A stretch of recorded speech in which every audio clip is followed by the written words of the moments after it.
application process. What do we do if how big is it should it be? What if we have a large amount of people want to be involved with that? What do we do with that? So there's a lot of meetings we're having to going through it, but the rollout is scheduled for sometime in November is what we're scheduled to do.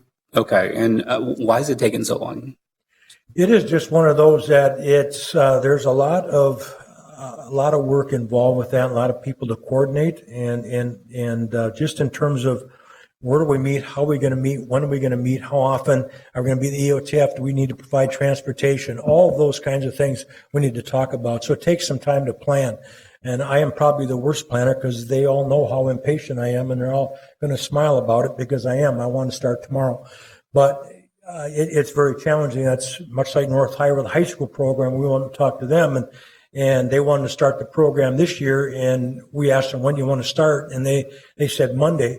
Well, that was about 4 days when we were 4 days later at the beginning of the school year, so we were trying to scramble to get that done. So we can get it done quicker, but we've been focused on getting these other programs up and running, and this is just part of one of those programs. This takes a lot of work, but we'll get that done. Okay, Mr. Chair, one last question. Chief, on page 8 here, I'm looking at the maps from 2014 and 2015, and I guess I'm looking at it, I'm thinking, the goal is to get everything to green or getting it as close to that as possible. And I just want to commend your department for eliminating a lot of the red. We're seeing less red, which is good. Mm-hmm. I guess, can we see a day in which everything is green? Or, what's realistic?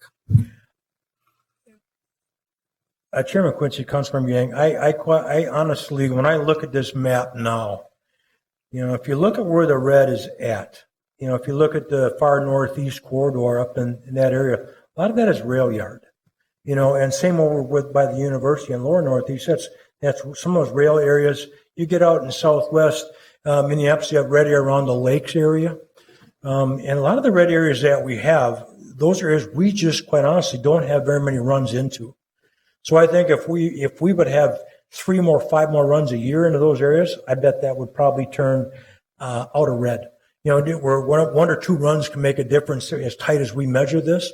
So I really think that this is really, really good considering our response model right now. I am very pleased with this, and this is again is kudos to our firefighters out there who are getting those rigs quickly, get on the street.